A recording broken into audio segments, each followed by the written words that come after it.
What up, positive vibrators tuning in around the world? In today's episode, we have legendary North Richmond artist Dr. Bombay, aka The Builder, dropping in and giving us the real on prison life, what aspiring artists need to do to become successful, and his thoughts on DMX, among other things. Hope you guys enjoy this episode. The burnt egg roll? We're back again. Shout out to everybody that's tuned in and listening. We're here with my man, Dr. Bombay. Bombay the Builder. Yes, sir. Yes, sir. One of the dope underground, soon-to-be mainstream artists coming out of North Richmond, California. How you feeling today? I'm feeling good. I can't complain. You know, I'm blessed. I'm still breathing. I'm still learning. I'm still seeing, and I'm still watching what's going on around me in this world today. We were just talking a little bit about DMX, but I wanted to ask you, like, how old were you when you first heard DMX, and what was your initial thoughts on DMX when he first came out? When I first learned about DMX, Mm-hmm. I was out there in the streets, and I could say I was in my prime. I was in my prime as far as being out there in the street and being in the street life. So he basically was like, he gave a theme to all the street people, all the people that was out there in the streets. DMX was their theme music. Them first two albums, Hell is Hot, It's Dark and Hell is Hot. It's Dark and Hell is Hot, and Flesh of My Flesh. Yep. Them two back-to-back albums. I heard that in about 98, and he was different. He was fresh. He was energetic, and he was an artist. He was a poet. Yeah. He was the total package. I think one thing that a lot of young people, they might not understand about DMX is that when he came out in 98, he had been grinding for many years in music. He didn't just get on overnight. It took him a while. He was signed in the early 90s, I think, to another record label in 92, 93, and he put out a single and it didn't really go mainstream. And then he kind of went back underground and was just working, and then finally, I guess he developed his craft. He developed his craft enough to where in 98 he was ready. You know, he kind of had an idea of who he wanted to be and what his voice was, I think. He caught that wave that after Tupac wave. You know, after Tupac passed away, everybody that was coming out was sounding like Tupac. Mm-hmm. And he was one of the first people to come along and hit hard after Tupac that didn't sound like Tupac. So that's what set him apart. He had his own distinctive style. Do you think it takes time for artists to develop that, though? Yes. It takes time. It takes maturity. But it's all about time and period.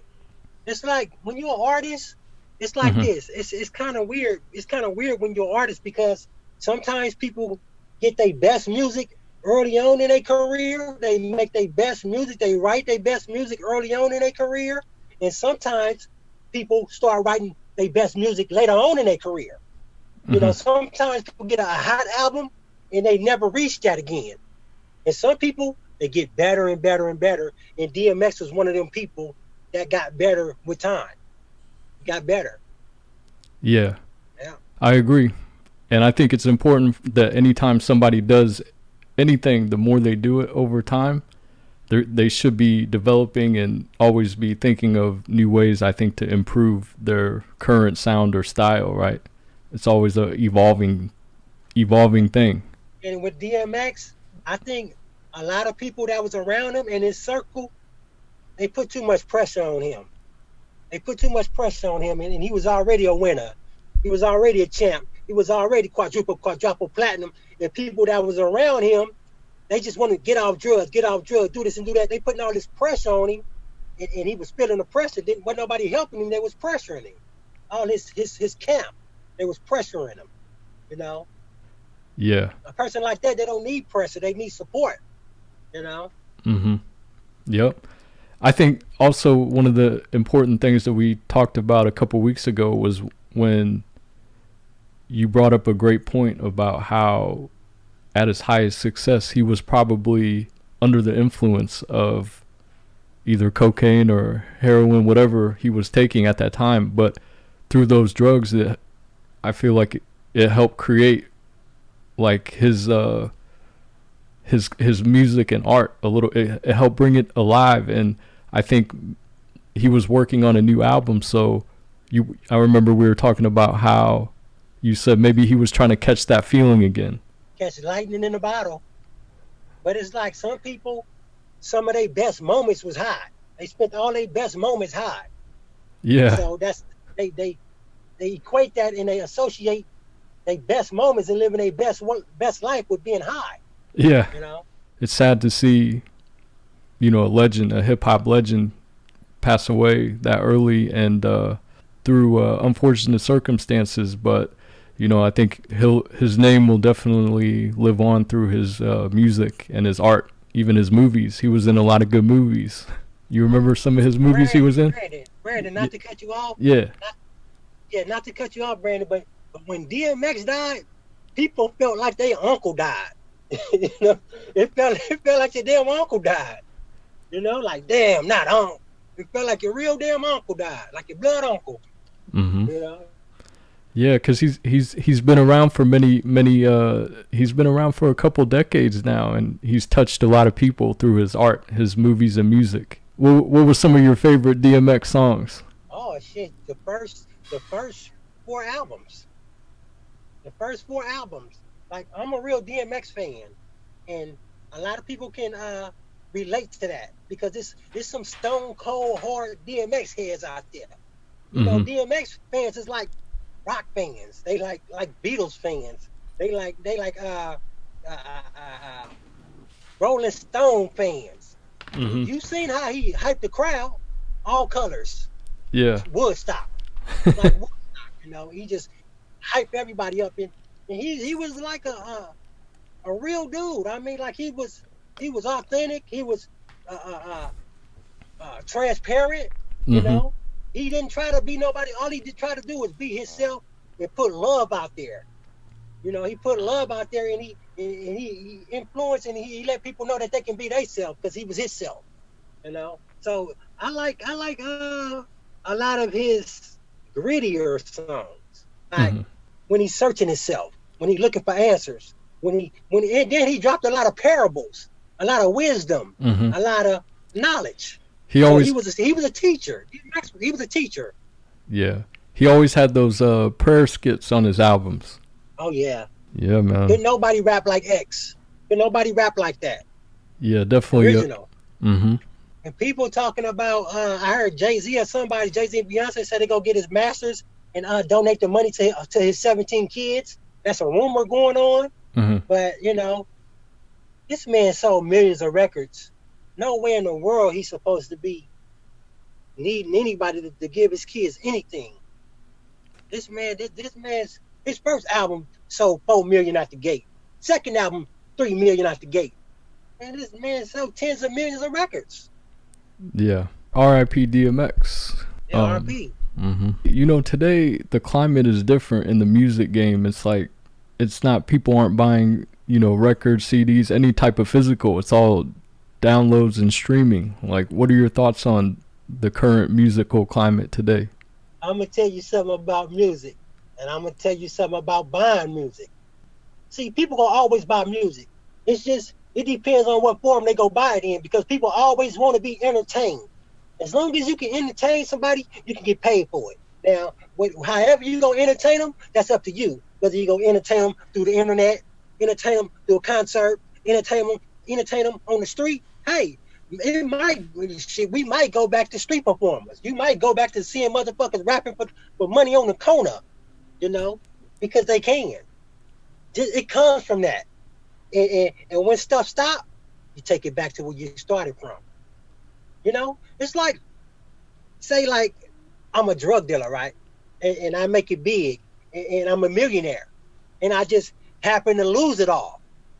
And I'm a hustler.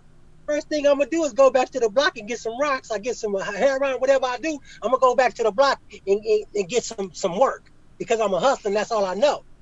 Same thing with music. People forget where they came from. And a lot of times, that's why people always go tap into that underground. They tap into that source, because they forget where they came from. The shit come from the street. And if it get too hot in the industry, get it too hot on the computer, the internet, it's gonna go back to the street. It's gonna go back to the street. Yeah.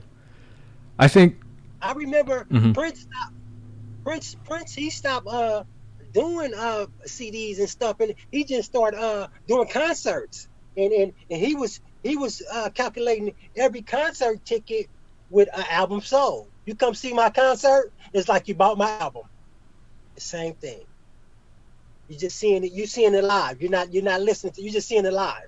But it's just like buying music. Yeah, I agree. I agree with what you're saying, and I think in order for artists today to like make a living off of their music, they have to Yeah, if they're not like a live performer and they're living through like their concerts and shows and merchandise, yeah, then yeah. it's also through like streaming and downloads. So, but the thing is that now it's easier for artists to put up their music and get their music out, but I feel like there's so much competition. Like how do you feel like an artist can cut through the competition? It's like this. You got to connect with your fan base. You got to connect with your customer. You got to connect with the consumer. You got to connect with the people that want to hear your music. You got to connect with people. You just can't get nobody no damn music and say, listen to this. I don't care how good and tight and dope it is. I don't know you. Yeah. You got to connect. You got to connect with people, and people got to know who you is. Mhm. So you connect with your audience. You connect with your fans. You connect with them. They gonna support you. They go if you connect. You got to connect with them, and that's a lost art. It's a lost art for artists now to connect with they fans and stuff. They don't know how to be. All they know how to do is be rappers. They don't know how to market themselves. They don't know how to put money into themselves. They don't know how to straighten out the books. They don't know how to do all this stuff that it take. It's really the fundamentals. Mhm. If you know the fundamentals, you don't need no big record label. If you know how to do the fundamentals of a record company, you don't need you don't need none of that stuff. It's a business. Mhm. It's like it's a business. You don't know how to run no business, you ain't gonna know how to run no business. But if you know how to run a business, you don't need nobody to run a business. You just need to know what to do and put the business together. You know. Right. That's why I feel like you So, can you can be a great manager to your niece and nephew. You know, you can help them out but it started tremendously. with me though. I had to manage myself first. It starts with me. Then Yeah. how you gonna manage somebody else? You can't even manage your own self. Yeah. First, you gotta learn how to manage yourself first, and then we talking. But you now you kind of have the knowledge, right? Because you've had a lot of time to like gain knowledge over the years, so you can give them some of the knowledge, right? And then what they choose to do Yeah, with that knowledge, that's on them, right? But because it's like this. I've seen the game and I've been around the game. It's like it's okay to get hot, you know. It's okay to have nice music. It's okay to get streams and hundreds of thousands of views, but this game is about longevity. You gotta stick around for longevity. Longevity, even if that take reinventing yourself. You know what I'm saying? It's about longevity. It ain't about being a flash in the pan. It ain't about being a one-hit wonder. It's about growing, and it's about longevity. Like in anything is longevity. Business, surviving. It's all about longevity. Anybody can do it for a minute. mhm. Anybody can do it for a minute, but it take a real one to last. It take a real one to have longevity and figure it out because things is gonna go wrong. What you gonna do when things go wrong? Like say like DMX. So many things went wrong in his life, but he always found the way to make it work. Longevity. He still was here until he died doing what he's supposed to do. He had bad record deals. He had a drug addiction. He had women problems. He had baby mama problems. He had friend problems. He had all this stuff, but in the end, he had longevity, Mhm. and that's what it takes, longevity. And you gotta find a way to keep it going. Reinvent yourself. Get sharper. Get smarter. They can say whatever they want to say about DMX. He hung around. He hung in there. He held on. Mhm. A lot of these artists, we ain't gonna even know who they is next year or the year after that. Mhm. And a lot of these rappers, I was gonna say, because they gonna lose their motherfucking mind. yeah. No, I was gonna say you talked before when we talked about how I think, or you were saying like in order for artists to be successful, you think it's like hard for them to be in the streets and then be a rapper too, right? You were saying that Yeah, it's you either rapping or you trapping, right? because it's like this. that shit goes so damn deep to where it got hard for me to sell drugs and go to school. Either you gonna go to school or you gonna sell drugs. And I had to make the decision that I was gonna sell drugs. I mean, you can't go to school and sell drugs at the same time. Yeah. You see the comparison? Yeah. So I think a lot of times it's a mental thing, right? When you're young, it's either like you either take the money early and hustle, or you live a little bit under what society or the mainstream media tries to make people think is what success is, and you live a little bit poor for a while, but you grind on your craft, right? But I think it's hard for a lot of young artists to give up the money. But it's like this though. Anybody watching me, all the youngsters that's doing their thing, you know what I'm saying, on the underground or mainstream, wherever you're doing your thing at, always remember, if you're a musician, if you're a rapper, you're an artist, you're a poet, always remember that it's just a fucking stepping stone. It's a stepping stone. Don't get stuck there. See, people get wrapped up. Don't get wrapped up in rapping. Don't get wrapped up in singing or doing whatever you. That shit is a stepping stone for you to open your mind up and expand your ideas and expand everything you want to do. Don't stay trapped in that one thing. It's a stepping stone. If you want to act. You want to make clothes, make clothes. You want to teach. You want to whatever you want. You want to have a bar, a club, whatever. Rapping and music, that's just a stepping stone to get you to where you need to go. It's not no destination. There's not nowhere you want to. Look at all the greats. Queen Latifah, from rapping to acting to modeling to doing her thing, and LL Cool J, rapping, acting, DMX. Rapping, acting, Jay-Z, rapping, clothing line, business. It's a stepping stone. Don't get caught up in the game. Don't get caught up in it. It ain't about rapping. It ain't about the music. That shit is temporary.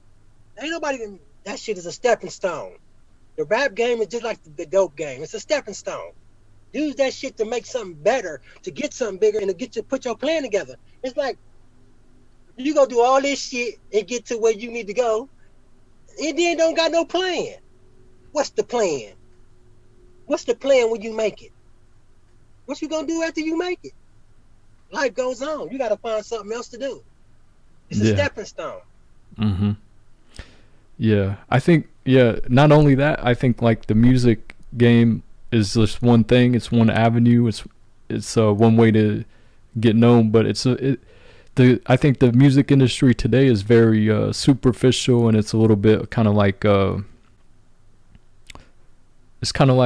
it's very I'm looking for this word. It's kind of like it's kind of fickle. Like people they like to vote. Like people get a big name today and just off of like real quick, but then fans they're a lot of times they're quick to switch to the next thing and the next thing. You know what I mean? It's not stable. It's unstable. That's what you're looking for. The game is unstable. So you got to get stable. You got to build a foundation. You got to build something out of nothing. You got to build onto that shit. You got to build something solid. You know, build something solid. Else you gonna be in with the old, out with the old, in with the new. You know, you got to build something solid because that game is fragile. It's fragile. Mm-hmm. You know.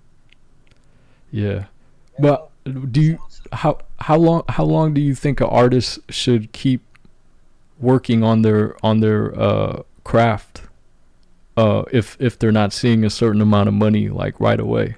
It's like this. It's really not about the money. If you're doing music and you see that your fans is passionate about it, you really got passionate fans. I suggest you to keep at it. But if you're doing it and you don't see the money and you don't feel that your fans is passionate about your craft, about the music you're putting out, the fans not passionate about it, maybe it's time for you to move on to something else. But as long as you got people that want to hear you and passionate about hearing you, you got to stay at it. And I say, make a project. Don't just make songs. Make a project. Even if you don't make a good album the first time, stay at it, you know, because you want to make an ultimate project. Anybody can make a hot song, hot single. You keep throwing rocks at a fucking glass house. You go break a window. You keep on throwing rocks. Anybody can make a hot single.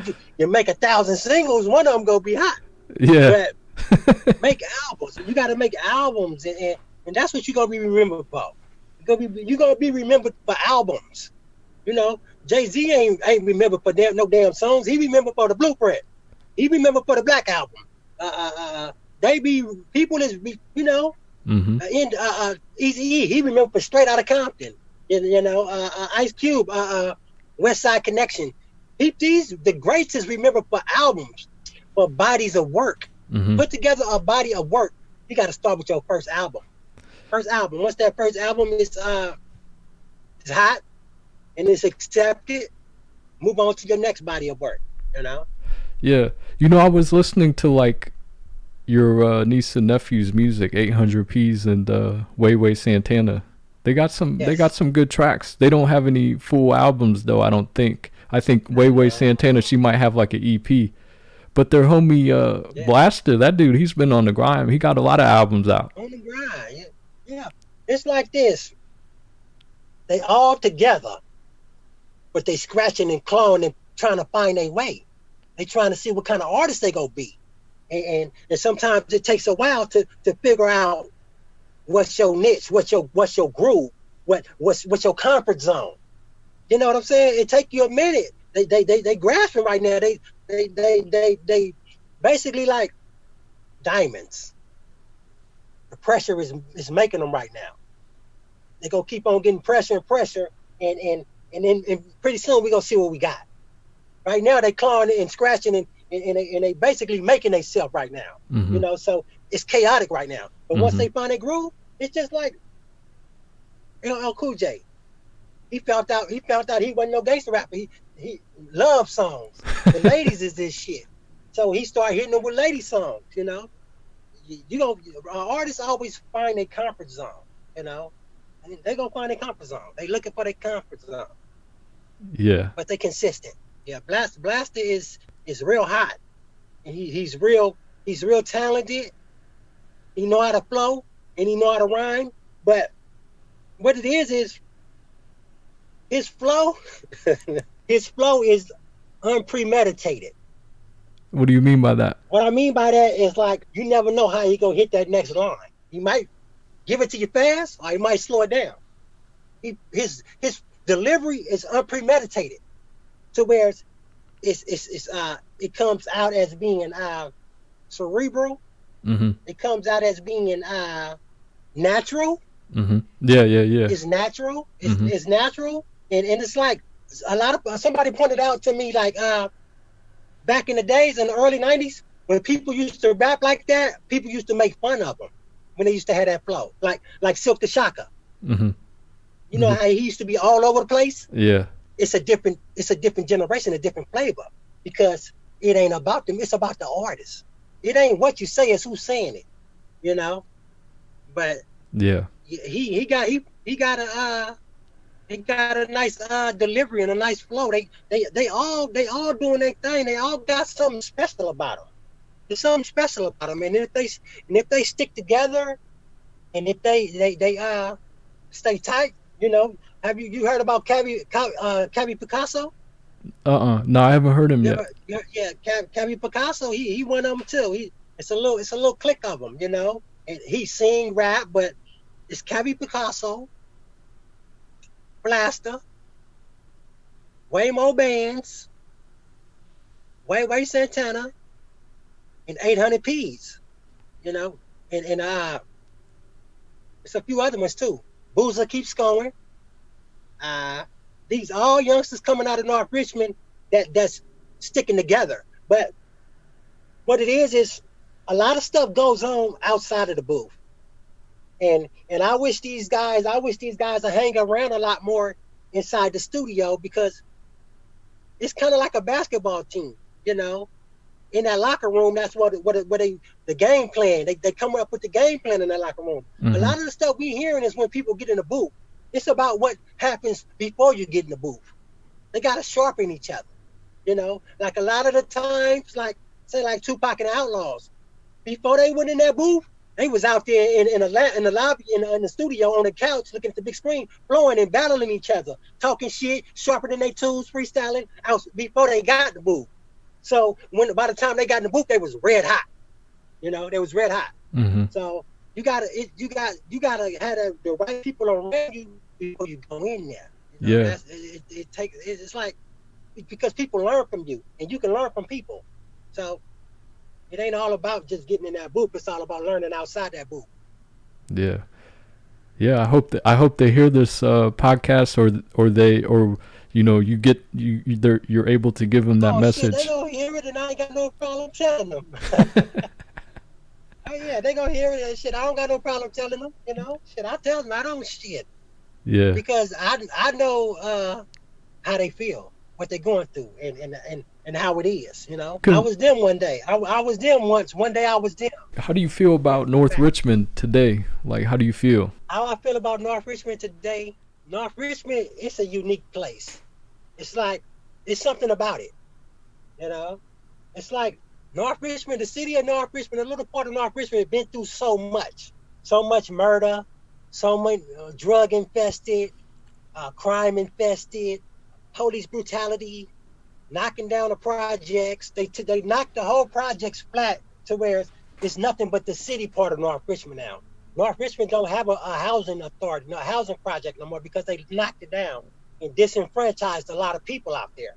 But now I look at it today, I see a lot of kids, I see a lot of the young kids, and yeah, I look at the young kids today, and I see that they still got that sense of camaraderie. They still got that sense of family. They still got that sense of sticking together. They still got that sense of it's gonna get better. You know, it's like North Richmond got that way of making you feel like it's gonna get better. Yeah, North Richmond got the aura. They got the aura of making you feel like it's gonna get better. No matter what happens, you just feel like it's gonna get better. I don't know. You can get shot up. As long as you ain't dead, I'm gonna get back. It's gonna get better. You can be down to your last dollar, finna get your lights cut out, and cut off, and anything. It's gonna get better. That's what I learned from North Richmond, that it's gonna get better. Even if it don't get better, it's gonna get better. You know, that's that spirit. You know, they still got that spirit. You know, no matter how much they get beat down and drugged through the mud, the people still coming up, the youngsters still coming up shining, and that's a good thing. It's God. Mm-hmm. You know. Yeah, I respect that. That's a good thing. Mm-hmm. Yeah, always I think it's important to keep a positive mindset, even when things around you might not be great, but you just stay positive and keep working towards your goals. And I feel like as long as that positive mindset is there, like, good things will happen over time. Everybody can't be positive, but we need somebody to be positive. Somebody got to lift us up. Yeah. Everybody, like, when I used to be hanging around with the older fellas, and I used to be young and stuff, mm-hmm. and the older fellas used to be smoking and drinking, and the older fellas, they reasons for not letting me smoke and let me drink with them. I used to probably be around 14, 15, 16. The reason for not letting me smoke and drink with them is because they like, somebody got to be sober. Everybody can't be loaded and everybody can't be drunk. Everybody out with smoking and drinking except me. But they excuse was, hey, Bong, we need somebody to be sober. Everybody drunk and loaded and smoking. But everybody can't be positive, but somebody got to be positive. Everybody can't be high and drunk and loaded. Somebody got to be sober. Somebody got to be on the job. Yeah. Do you think, like, sometimes negativity is just a part of life? If there wasn't negativity, there'd be no reason to be positive. Negativity come with the struggle. Whenever you got to struggle, your natural, normal instinct is to get negative because you're struggling. You're struggling. So negativity builds character, but positivity got to outweigh negative. Because if negative and negative, nothing can live like that. Mm-hmm. You gotta have sometimes. You gotta have positivity, even though it's gonna be negative times. Everybody's not gonna be feeling it all the time. But you gotta be more. You gotta have more positivity than you got negativity, because a majority of the people that's running and bumping into that wall, they got more negativity in them. They got more hate in them. They got more jealousy and envy. That stuff is in them, and you see the result of that. They want to take. They want to shoot. They want to hurt. They want to kill. They want to destroy. That's that negativity. I'm Bombay the builder. Positivity. You positive, you want to build. It's like when you positive, you just be fucking around. Hey, I just feel like making something today. I don't know what it is. I want to make something. So positivity keep you making stuff, keep you building. Yeah, I think that's why sometimes in hip hop music, like you said, if things around you are negative, like it's reflected in your mind state, and then it comes out in your words, into your art form. But that's what I feel like sometimes the mainstream record labels, they like to push more than like the positive message. But do you think there's, because it sells more? This is what I think. They like to see power. Power is rewarded. It's like this. I'm gonna put you through all this shit, right? I'm gonna see if you can come from up under all this shit. And if you can come from up under all this shit, you deserve it. You deserve it. If you can make it, I'm gonna throw all this shit on you. And if you can make it out of all this, you're a strong person. You're a strong dude. You deserve everything you get. So the record company want to see turmoil. They want to see you going through it, but they also want to see you triumph. They want to see the power. They want to see your power. Don't nobody like no loser. They like when you lose. They like fucking Rocky. He get his ass whooped the whole fight. In that last fight, he come back and, do his thing. And he get rewarded. Masterpiece. Rocky. He got his ass whooped the whole damn movie. See? Yeah. People want to see you get your ass whooped, and they want to see you triumph, because that takes strength. That take power. That take character. That's what they looking for. So if they send you through all this shit, and you can't make it, and you can't hack it, and you crack, hey, you wasn't what we was looking for anyway. we wasn't looking for this anyway. Yeah. We want to see you. We want to see you crumble. We want to see you buckle. But if you can hang in there, hey, you the one. Yeah. Look at Tupac. He had rape charges on him, police shootings, all type of shit. But then when he came out and he triumphed and he was at the top of his game and he was on top, and he's the king, he's everything, and they want to see the power. He was showing power. He was showing strength. Mm-hmm. Yeah. Power is rewarded. They reward power. Once people find out you weak, hey, the jig's up. Yeah. We thought he was a gangster. We thought he was hard. We thought he was with the shit. Hey, he went down. He snitched on everybody. He told that dude's a rat. Stuff like that. Yeah. It's like once people see that you're weak, it's over. Once people see you strong, the more strength they see, the more power, the more they love you. Yeah.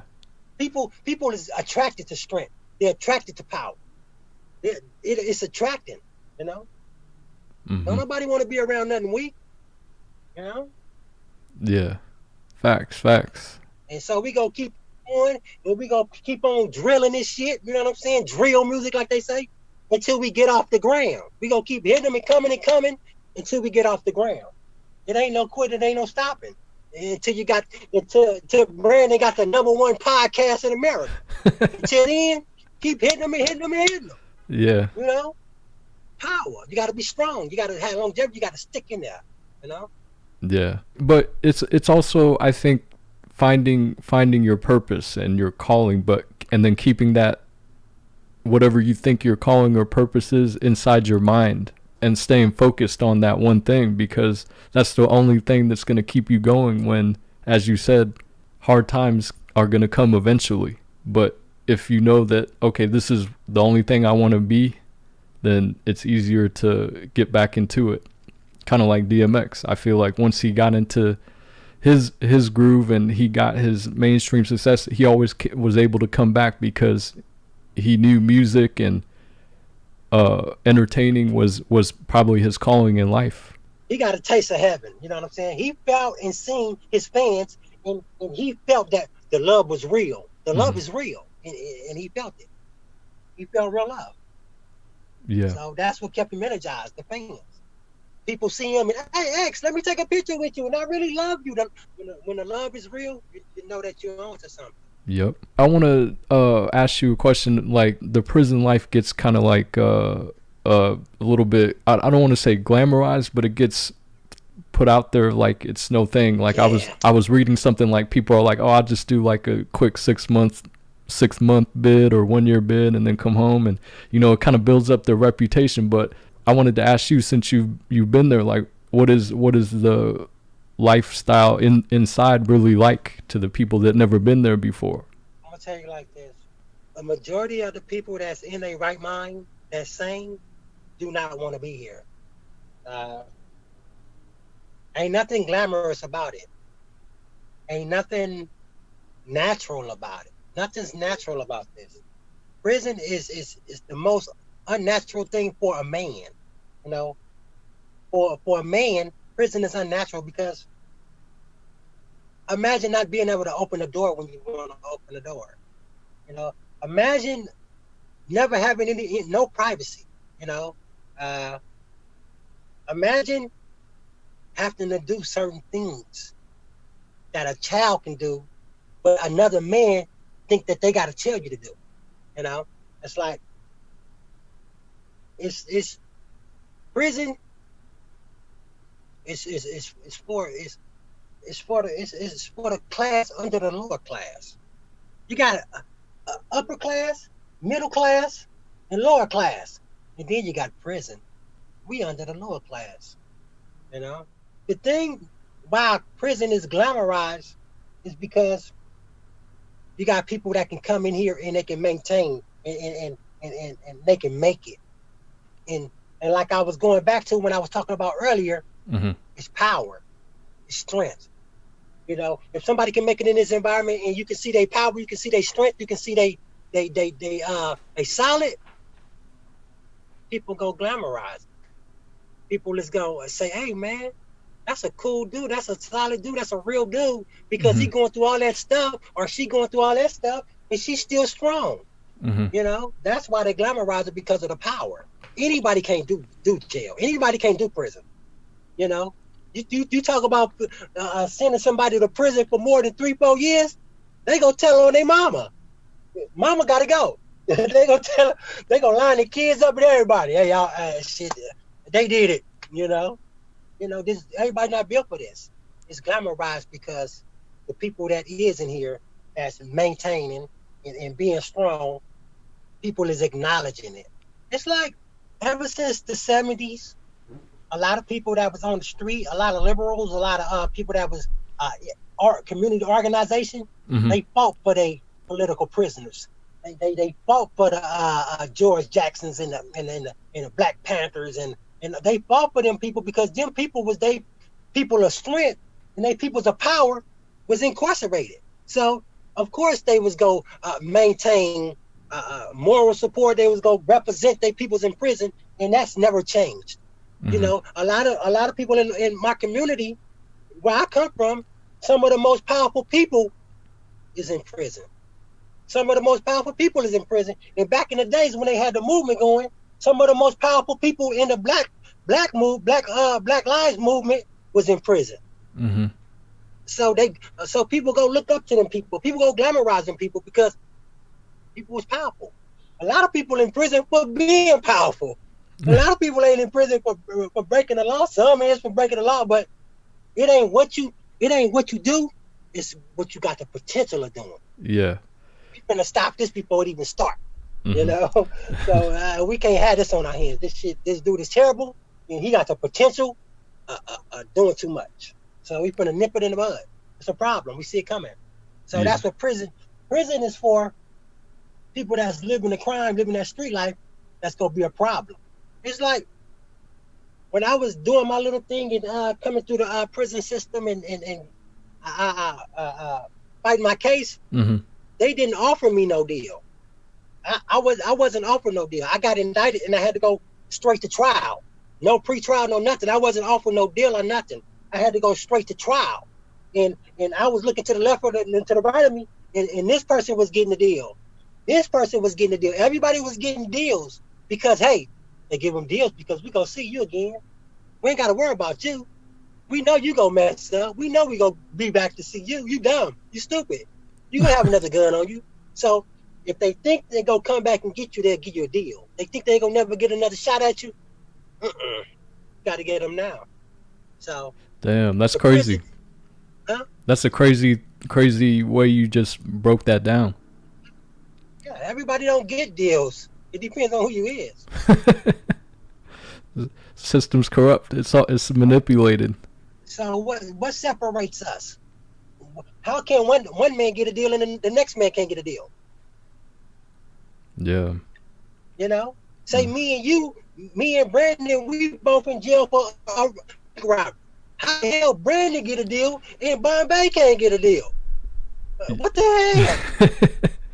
Yeah, you know what I was you know what I was gonna ask you, or I just thought of actually, is that what you're talking about right now. I just watched this documentary about the killers of the alleged killers of Michael Jordan's dad back in 1993. You remember that? Yeah, I remember that. There's like a lot of mystery around that his murder, because the alleged killers were two young boys, one Indian and one African American, and the Indian boy he got a deal. He, you know, because he sold his boy down the river, and the other his friend, his supposed friend, he didn't want to snitch on the Indian boy, so he didn't say anything about, and I think he didn't get offered a deal, and he's doing life in prison now. He still claims his innocence to this day, that he didn't shoot Michael Jordan's dad, and there's a lot of evidence showing that he didn't do it. You know, he wasn't there when that happened,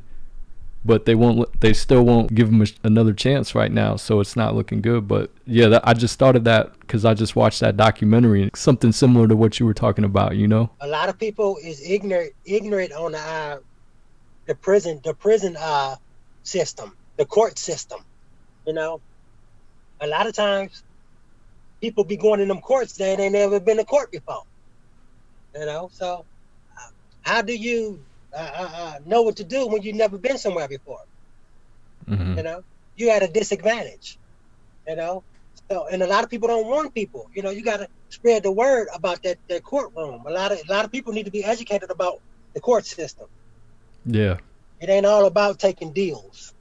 It's more to it than just taking deals. You know. Mm-hmm. Yeah, but sometimes they don't give people like a chance to get like a good lawyer, and a lot of it comes to money too, right? You know, if you can't afford one, if people can't afford one, then it's tough. But it's like this though. Prison is gonna always be here, and if you out there in the street life and you living a life of crime, pretty soon you're gonna either, if you had a luxury to come into prison. Some people don't have a luxury and they get murdered before they get to prison, or they get killed before they get to prison. Mm-hmm. Just know that, don't let it break you. You know, don't let it break you. Prepare. You know, it's like you got to brace for it. You out there in the streets, you committing crime and you living wrong, you doing all that stuff. Jail is in your future. And you got to brace for it. You know, you got to brace for it. You know, if you brace for it, you know, you don't brace for it, it's going to break you. You brace for it, you can handle it. You know, I done seen people lose their minds in these jailhouses. People actually go crazy. You know, some people can't take getting the rugs pulled from up under them. You know, but it's life. No matter what happens, you still got to be able to maintain and be strong enough to deal with it. You know, it's a way to deal with everything. You just can't let nothing destroy you. Can't let nothing mess with your mind. You got to keep your mind right. Yeah, that's what Malcolm X said. I read Malcolm X's the autobiography of Malcolm X, and he said prison is actually one of the best forms of education, not college. They call it the university for the hard knocks, hard knock university. Yeah. But it's like you dealing with so many different characters and demons and angels and You're dealing with so much stuff coming out of people, you know. So whereas it teaches you, you learn from it. You learn from. I can look at somebody that's crazy and going through it and talking to themselves and learn from them. I can look at somebody that's doing good deeds and looking out for people and helping people and learn from them. That's why this is the best teacher. Mm-hmm. Kristen is the best teacher. Do you have like access to like a library of books in there? I'm gonna tell you like this, Brandon.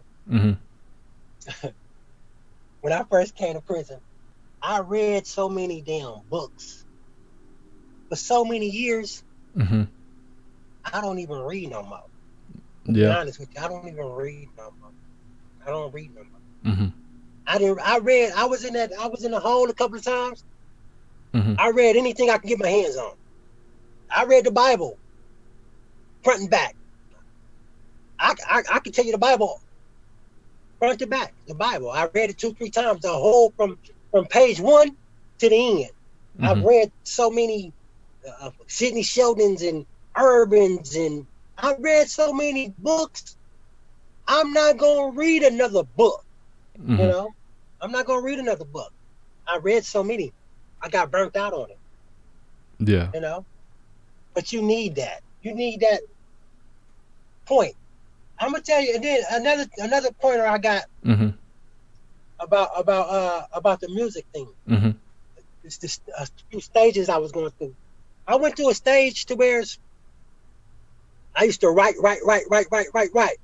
and then I got writer's block, and then I went to the stage where I was just freestyling, and then I started sounding repetitive, and I started writing again. You go through stages, but you need all of it. You just can't be no freestyler. You just can't be no writer. You got to have this part of it, and you got to have that part of it. The writing part is the reading the books part. The freestyling part is the life experience, learning from your surroundings and interacting, basically experience. You know, now you can't get experience out of books. Yeah, that's true. You know, you can't get books. You can get knowledge out of experience, but it ain't the other way around. So you just can't read no damn books and just think you go get by. You got to go experience some shit. That's facts. I think it's always a combination. You know, the most well-rounded thinkers, they have a lot of knowledge. They get the context through the books, and then they practice whatever they want to become in the real world, I guess, so to say, in reality, when you go outside of your house. or if you, whatever you're doing, Yes. whatever you're creating, if you're creating music or podcasts or whatever you're creating, you know, you get that, that's the experience factor, but you use the knowledge that you get from the books. And Go ahead. yeah, reading help you work on your vocabulary. Reading help you work on your vocabulary too. It helps you work on your presentation. You know, I read so much stuff to where I was reading so I can work on my vocabulary. I was reading so I can work on my words and communications. You know, after a while, after I stopped reading for knowledge, I started reading for pronunciation. I started reading for words and learning. You know, that's what I started reading so I can represent myself. I don't want nobody else representing me. I don't want nobody else speaking for me. I want to speak for myself, and I want you to understand and know where I'm coming from, because I can represent myself the best. I can tell you better than anybody else can tell you about me. You know? That's right. What is it like in there as far as like socializing? Do they have periods where you can socialize with other people? It's like this. Prison is social. That's all people do is sit around and talk. You know, it's like prison is an extension of the streets. It's an extension of the streets. You see, the streets made prison. Prison didn't make the streets. So you can't be from the suburbs, catch a case, come to prison, and learn about the streets, because somebody gonna mislead you and they not gonna give it to you right. You can't learn about the streets in prison. The only way you can learn authentically and real about the streets is the streets. That's the only way you can learn about the streets. You can't be raised in the suburbs and catch a case and come to prison and then learn about how to be a street or how to be hard or how to be from the hood, because people will mislead you. They'll mislead you. Yeah. It's like, if you wouldn't do it and go for it on the streets, you better not do it, and you better not go for it in prison. A lot of my how should I say? A lot of my lessons and a lot of stuff that I brought to prison, I brought with me from the streets. I just kept the good part. Yeah. It's all about respect. It was about respect on the street. Everybody is an individual, and you respect everybody individually. It's about individually respecting people, and because everybody's special and everybody deserves that individual respect. So I talk to everybody like they special, because they is, and they deserve that respect until they prove otherwise. Other than that, you just meet me for the first time, I ain't gonna listen to what nobody else say about you. I'm gonna build a relationship with you, and I'm gonna figure out myself. I'm not gonna listen to what nobody else said about you, and we gonna build a rapport. I don't listen to what other people say about people. I get to know people myself. True. Because you can be manipulated like that. Facts. And I never alienate. You never alienate an entire demographic. You got some people, they be like, they having a bad experience with a Crip. So they be like, man, fuck all these Crips. Or they have a bad experience with blood. Man, fuck all them Bloods. You can't say fuck niggas in the Bay or from the Bay or from this sad city. You can't say that, because you got real people from everywhere. You got real people that's Bloods. You got real dudes that's Crips. You got real dudes in the Bay. You got real people everywhere, and real people gotta be respected, and real people gotta be acknowledged, and real people gotta be treated accordingly. So you can't do that. You can't alienate demographics. Yeah. So that's something I try to instill in people. You gotta respect something that's real. If it ain't real, hey, do away with it. But if it's real, respect it. Yeah. Facts. I agree 100%. You gotta show respect to get respect. But a lot of times, I think a lot of youngsters, they wait to get respect instead of showing respect first. But they don't know if they show respect first, most of the times, if you're dealing with the right people, then they'll show you respect back. You probably see some like younger people that come into the prison system that probably never been there before. Have you ever seen that? And they act, the way they act is they don't know how to act right yet. Shit, they act like what they is. They kids. they act like kids. Shit. Yeah. And you gotta be good to them. You gotta be real with them, and you can't fuck over them. You can't fuck over the babies, man. You gotta teach them. They don't know no better. Have you seen like anybody come through and then they were like kind of hard-headed, but then over time you've seen them grow and change? Yeah, it's like this. It's all about chemistry. When you're around certain people, you act different. You know what I'm saying? Mm-hmm. That's why a lot of times when you lose stuff, you're not the same, because you're losing that chemistry. Like, say like Tupac and the Outlaws. Once they lost Tupac, they wasn't the same, because they were so used to being around him.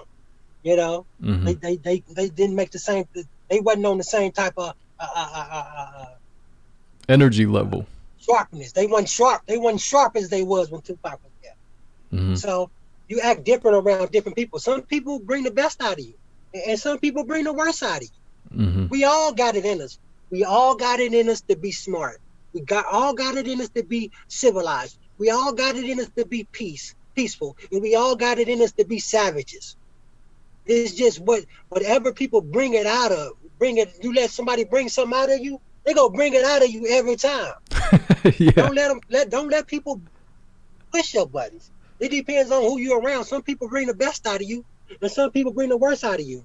So when I see the youngsters come through and they acting all wild and this and that, I try to slow them down and calm them down, because that's hard time. You're making your time harder.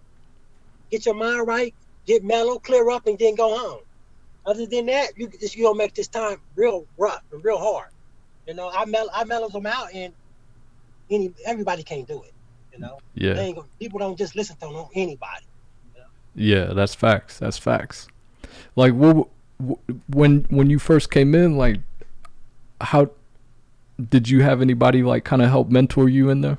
Yes, people still mentoring me right now. I'm still getting mentored. Shit, right now.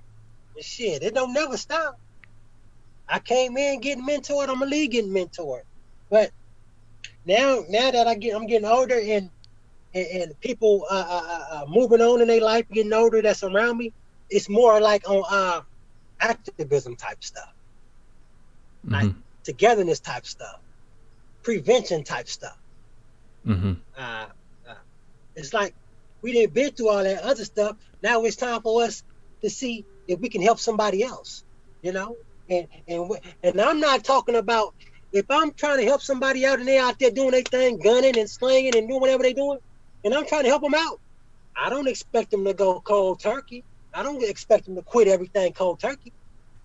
If I'm talking to somebody, I don't expect them to put their pistol down tomorrow or stop breaking in the house. I don't expect that. That's insane. It's a process. You know, it's a process. And, and that's all it takes. It takes patience. A lot of people that work with the youth, they don't got the patience to work with the youth. It's not no week thing, not no month thing. It's a gradual thing. Mm-hmm. You know, it's a gradual thing. Yeah. Ain't nobody quitting cold turkey. Ain't nobody gonna stop doing what they doing cold turkey. Yeah. That's just like telling somebody not to use dope no more. Man, who the hell is you? I'm gonna use dope whether you like it or not. Right. You wanna Right. help me? I might slow down a little bit. Mm-hmm. You tell me, hey man, to ease off of it a little bit, I might can hear that. But stop the violence. Man, this shit is root deep. I might can slow down. You say, hey, slow down, and then I can hear that. But stop, ain't nobody stopping nothing. Yeah. Now you slow it down before you can stop it. Yep. Think about slowing stuff down first before you stop it. Mm-hmm. If you can't slow it down, you're definitely not gonna stop it. Yeah. So you gotta slow down. Yeah. I think a lot of times the youth if they're out in the streets or they're free, anybody, even like kids in the suburbs, like time moves very it can move at certain points in their life, it can move fast, and then certain times it moves slow. But I think it's just about staying the course, staying focused on one goal and trying to achieve that, and then, as you said, once you achieve it, using it as a stepping stone to get into other industries that you want to try, you know. So It's like this now. mm-hmm. A lot of stuff need to have prevention on the front or the back of it. A lot of stuff can be changed. A lot of stuff can happen. A lot of stuff can be better if we have prevention. If we have ways to stop stuff. We need prevention, you know. You need prevention to where when you feel like throwing it all away, you know. When you feel like you can't stop doing something that's destructive. You need somewhere you can go for prevention, you know. You need somewhere to go. Everybody need help. Everybody needs help. And if the help ain't there, people gonna feel like they out there on their own. And that's the worst feeling in the world, to feel like you ain't got nobody. To feel like don't nobody understand where you're coming from. To feel like you alone. You know? That's a cold feeling right there. Mm-hmm. I think that DMX situation should have been prevented. They say it was a drug overdose, right? But yeah, they didn't really say like what it was though. What kind of drug though? I think it's a lot of rumors going on. It's a lot of rumors, you know. It's a rumor talking about COVID. He was just on that Drink Champs podcast with Noriega. Nori, you seen that? Mm-hmm. A couple months ago. I didn't watch it. He was high. Oh, he was? He was high. He was high. Yeah. Higher than Cooter Brown. I knew that was gonna get you. That's X though. X ain't right. X ain't X if he ain't high. Yeah. Come on, tell me what I'm X. He not X if he not high. But hey, you gotta slow down. You don't gotta stop. He not gonna stop. He didn't stop. Hey, slow down. Slow down. Yeah. But it's like, what can you really do? You ain't gotta hit the. I feel like, you know, there's people around him. He has access to like people that can help him, and like even like his friends in the industry like Snoop Dogg or Nori. Like I'm sure they see that, but what can they really do if they're not with him like every day? You know what I mean? It's not like, Oh yeah, them associates. Them not friends. Them people that he see in the public. He don't correspond and interact with them people in private. mm-hmm. He don't interact with them people in private. Your private surroundings is a lot different from your entourage. A lot of the people you see in these people entourages ain't with them privately.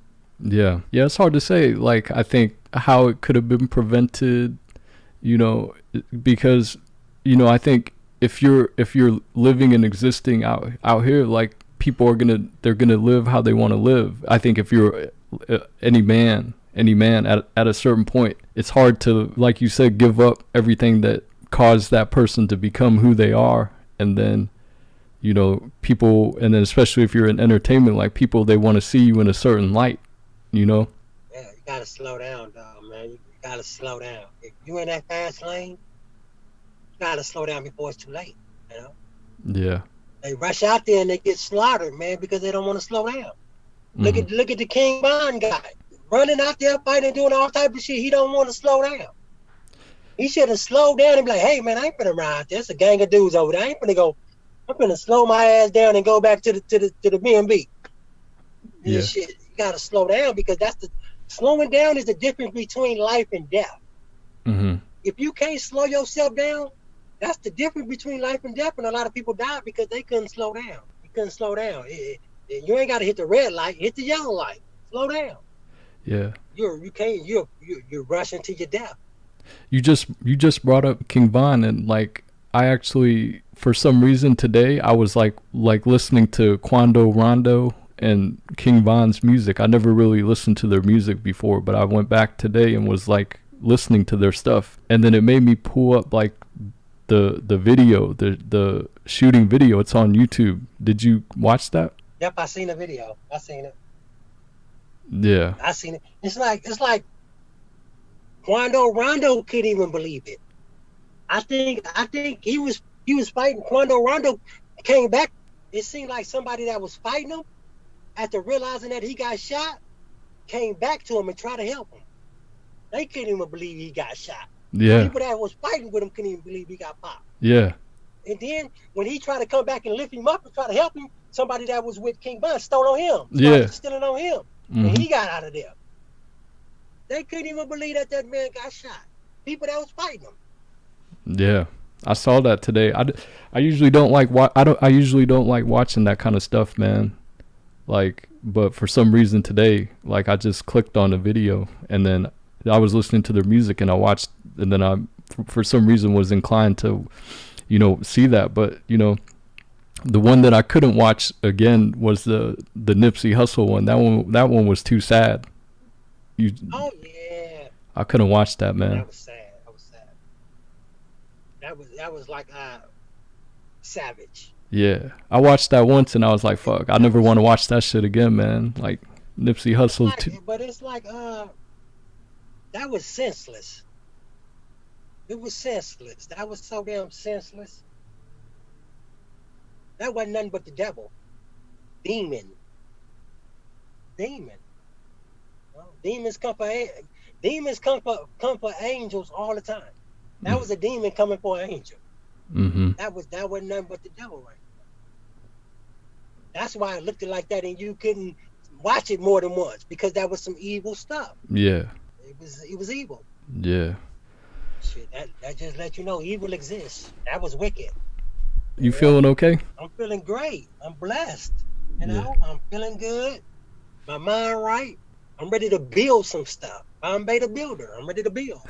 You know, I was just talking to my wife earlier. You know, I told her I'm getting ready for this interview, and she was telling me to make sure he recorded and make sure everything is good. And yeah, she be on me. Yeah, that's good. You got to have someone, a good partner that you respect, that you know, when she tells you something, you're like, okay, she can see something that I don't see in myself, or something that I'm doing wrong that, you know, she sees that, okay, if you make a change, you're going to get better. She a DMX fan too. When he died, she cried. She a DMX fan. She's a hardcore DMX fan. So she was thinking about going to New York. I'm like, going to you ain't finna go to New York. She wanted to go to New York. Yeah. Like, wow. Yeah. People really loved him. Mm-hmm.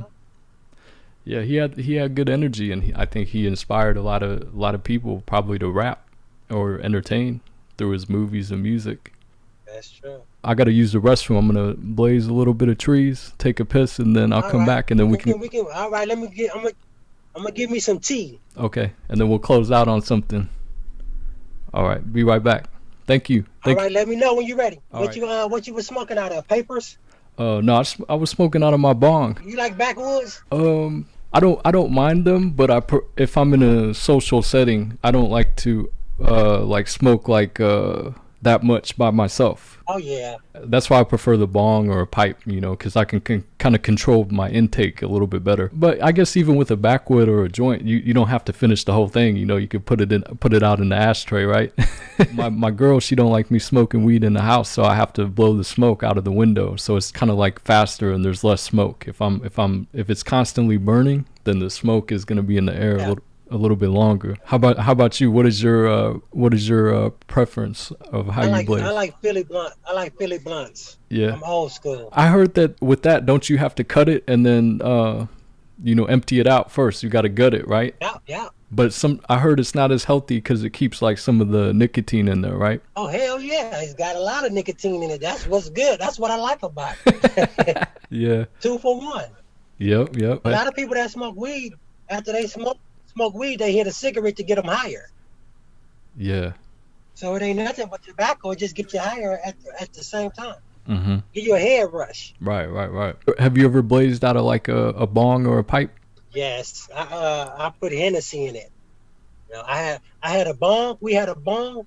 It was a bulldog. It had ears on it. And the pipe part, a bulldog. So you lift it up and it bubble up. We put Hennessy in it. So the smoke was going through the Hennessy. That's crazy, man. It didn't make no difference. It was just, you know, the flavor. Yeah. The flavor. Different flavor. Yeah. Interesting. I've never heard anybody say that. You ever tried it? No, I haven't tried it, man. Maybe. Yeah, I'll keep that in mind. You're not gonna get drunk. Yeah. You're gonna get drunk. It's just a taste. It's right. a taste. Mm-hmm. You know how it hits your lungs? Mm-hmm. You know, it's a different taste. Yeah. Appreciate all the knowledge and wisdom you drop on the people, man. Yeah, I got to get myself together. I got to get it together. You don't use it, you lose it. Yeah. I feel like you're hungry, though, because, like you said, you read so many books and you've been in there and you have all this knowledge, but you have to go out into the real world and test things out, right? Yeah, it's like this. I'm not looking for excuses. I'm looking for results. I'm looking for solutions. I'm looking for success. I'm looking to make it, you know. And I'm gonna be relentless, and I'm gonna do it right, you know. I'm gonna do it right, and I'm gonna do it big. There's so much stuff I want to do. I want to do books. I want to do movies. I want to do music. I want to produce beats. I produce beats too. I used to produce tracks. To have my own studio. Nice. I make beats too. The music is just a stepping stone to other things I want to do in entertainment. Yeah. You know. I think you have a good group. Got something to do with entertainment. I think you have a good group of like young kids out there that, you know, you can produce them, manage them, and get them on the right track, and then, you know, kind of like Joe Jackson, Michael Jackson. I heard that. It's like this though. Whatever we do, we gonna get to the bag. You know, if somebody messing with me, best believe they gonna get paid. I'm gonna get paid. They gonna get paid. We gonna get to the bag. That's always the end justifies the means. In the end, is getting to the bag. You know, a lot of people, they doing all this and doing all that, but they not getting to the bag. And somebody getting to the bag. If you ain't getting to the bag, somebody else getting to the bag. Somebody getting paid. Yeah. It ain't no recession in the streets. There's never a recession in the streets. It's Yep. never a recession in the streets. It's never a depression in the streets. Yeah. I like that. There's always money out there. I'm bidding my time. I'm bidding my time. I'm being patient. Staying focused. Somebody told me, my little sis told me to stay focused. I'm staying focused. I got a good woman. We've been together for 8 years, 9 years. I've been with my woman for 8, 9 years. Give her a good shout out right now, man. Because every time you give her a good shout out, it's the times I always fuck up on the recording. Oh yeah. So now she know it ain't my fault. So make sure you keep that part in there, so she'll know it ain't my fault. She'll be like, hey, you didn't even. I want to give a shout out to Kia, my wife, Kia. I'm proud of her. I appreciate her. I'm happy with her. She perfect. Just keep being yourself, and that's enough. Just being you, and that's love right there. She showed me what love was. She raised me. She raised me. That's what's up, man. Yeah, she raised me. How long you been with your woman? Man, it's been about 8 years now. 8 years. Wow. How old are you? I'm 30. I just turned 37.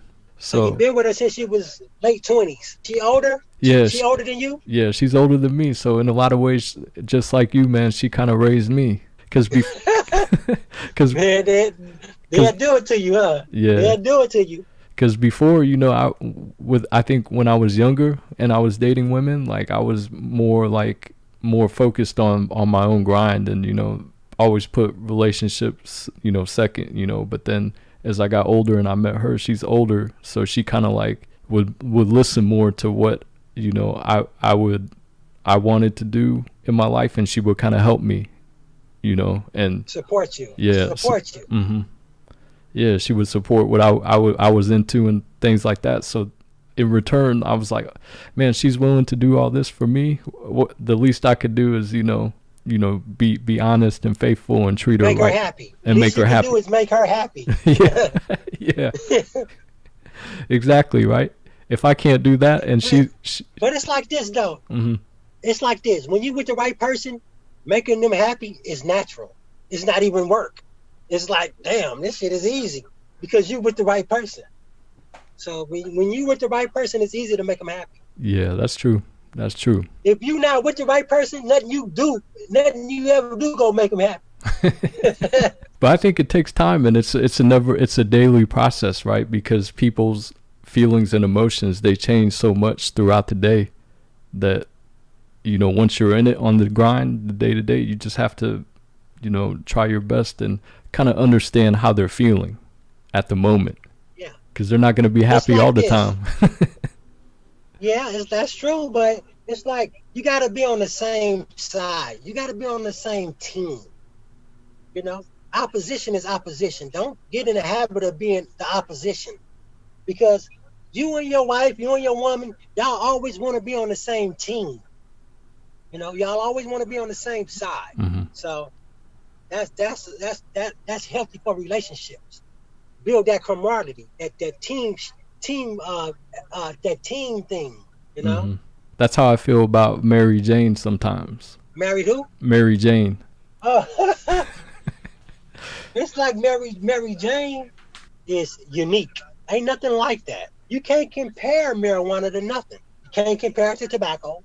You can't compare it to narcotics. You can't compare it to alcohol. It's unique. It's unique. It's like a woman, a Mm-hmm. unique woman. Marijuana is a woman. If marijuana had a sex, it'd be a woman. It does, like only the female, right? Only the female plants can grow the bud. The male plants, they don't grow the bud that you actually like blaze. You know what I mean? So in a lot of ways, it is a female, man. So the male plants is weeds. Ain't buds, they just weeds. Yeah, the male plants, they don't produce buds. Yeah, with Mary Jane, like sometimes she's there for you, right?